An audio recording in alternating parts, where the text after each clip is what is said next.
Mirë se vini në kanalin ton, mos harroni të bëni subscribe dhe të klikoni si përzieles për të marrë njoftimet më të reja. Faleminderit! Keni tension të lartë, përgatisni këtë pije në kushte shtëpie dhe do shpëtoni. Çaji hibiskus është përdorur për shumë vite si një ilaç efektiv kundër sëmundjeve të mëlçisë, presionit të lartë të gjakut, etheve e të tjerë. Në vitin 1996, hulumtuesit provuan lulet hibiskus për të ulur presionin e lartë të gjakut e kafshët laboratorike.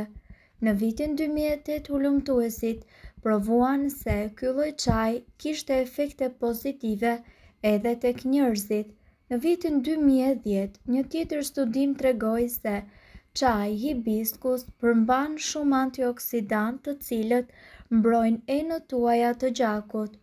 Ndërkohë, ky lloj çaji pastron arteriet dhe pengon sekretimin e hormoneve të cilat ngushtojnë enët e gjakut. Hibiskusi gjithashtu nxit sistemin tuaj imunitar dhe ju jep përfitime të shumta shëndetësore.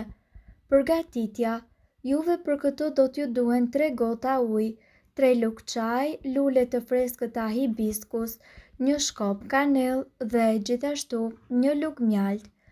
Vendoseni ujin në tenxhere së bashku me lulet hibiskus dhe shkopin e kanellës. Lëreni të valojë për 15 deri në 20 minuta. Pijeni nga 1 filxhan 2 herë në ditë. Mund t'i hidhni edhe pak mjaltë për ta ëmbëlsuar.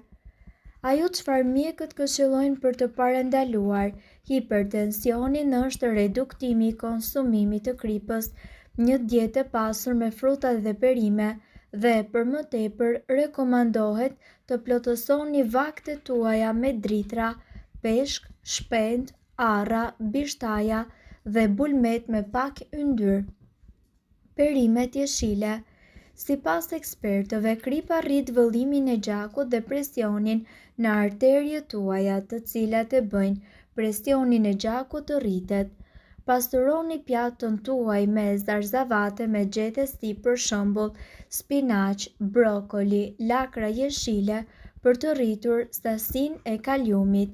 Ky mineral ndihmon në largimin e natriumit nga trupi juaj përmes urinimit dhe gjithashtu relakson muret e enëve të gjakut. Sasia e rekomanduar ditore është 3 deri në 6 filxhan me perime me gjethe të pagatuara. Sipas ekspertëve, duhet të konsumoni edhe fruta pylli, pigmente që japin ngjyra boronicave, luleshtrydheve, manaferave, gjithashtu sillin përfitime për enët e gjakut, antokjanin, përbërës natyral i cili ndihmon muret e arterieve që të bëhen më të gjera dhe më fleksibël për të ulur presionin e lartë të gjakut dhe për të përmirësuar shëndetin e zemrës. Sasia e rekomanduar ditore është 2 deri në 3 filxhan me fruta të ngrira ose të freskëta. Kos. Kalciumi është një element jetik kyç për normalizimin e presionit të gjakut sepse ndihmon enët tuaja të gjakut të shtrëngohen dhe të relaksohen atëherë kur duhet. Kosi me pak yndyrë është një mënyrë e mirë për të shtuar kalcium në dietën tuaj pa sheqer ose yndyrë të shtuar.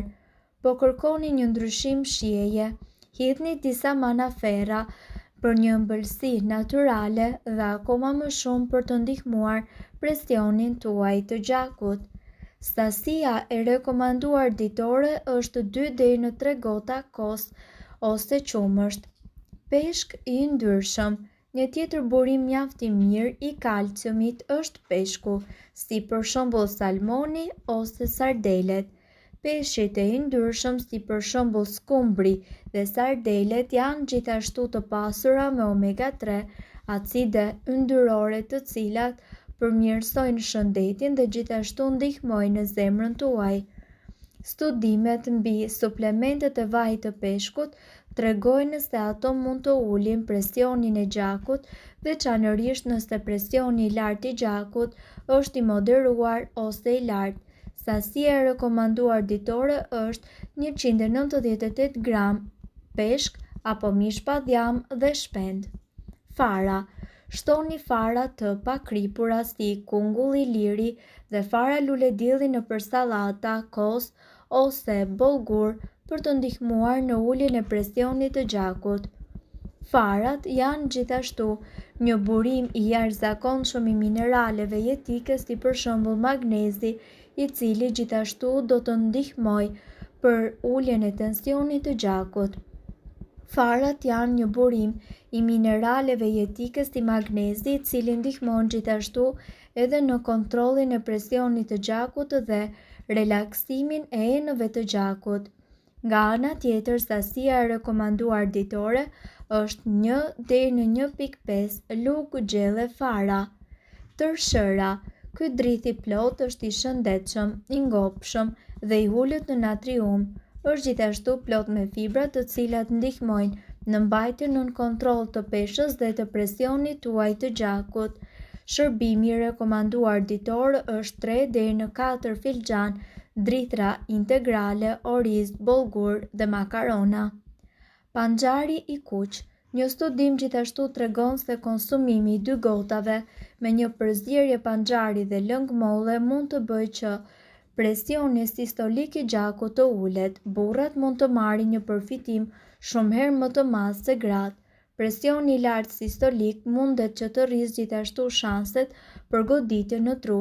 Panxari i gatuar dhe zarzavate, të cilat përmbajnë shumë kalium, janë një alternativë e mirë kundër tensionit të lartë. Sasia e rekomanduar ditore është rreth 2 gota perime të pagatuara ose të ziera ose lëng perimesh. Hudhra.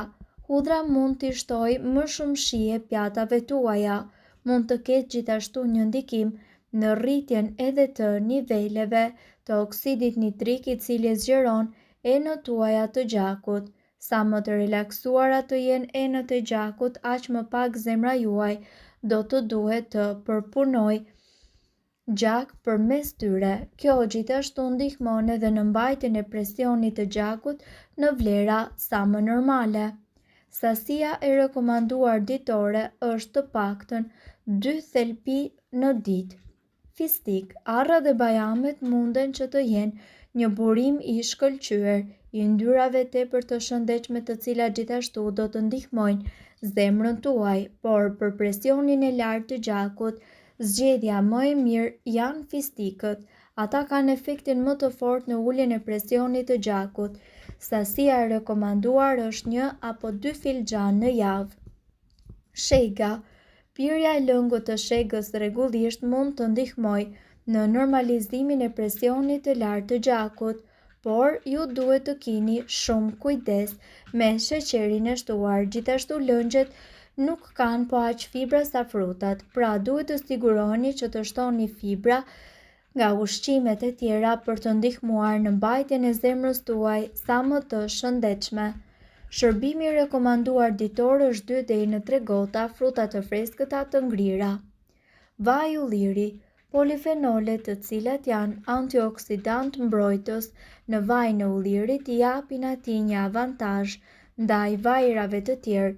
Polifenolet përmirësojnë shëndetin e enëve të gjakut dhe i ndihmojnë ato të qëndrojnë sa më elastike. Është një zgjidhje e zgjuar për një yndyrë të shëndetshme. Përdoreni ato në vend të gjalpit, vajit vegjetal ose vajrave të tjerë në gatimin tuaj. Sasia e rekomanduar ditore është 2 deri në 3 lugë çaj. Mirë po duhet të dini, informacionet në këtë video kanë për qëllim të plotësojnë dhe të mos zëvendësojnë këshillat e mjekut tuaj dhe nuk kanë për qëllim të mbulojnë të gjitha përdorimet e mundshme, masat paraprake, ndërveprimet ose efektet negative. Informacionet në këtë video mund të mos t'i përshtaten rrethanave tuaja shëndetësore, prandaj para përdorimit konsultohuni me mjekun tuaj. Nëse doni të dëgjoni videot tona që ne postojmë çdo ditë, kliko subscribe. Ju ftojmë gjithashtu të bëni like në videot tona Nëse i keni dëgjuar dhe pëlqyer ato, faleminderit që e pat videon ton. Shpërndajni këtë video në profilin tuaj në mënyrë që të informohen edhe shokët tuaj. Faleminderit.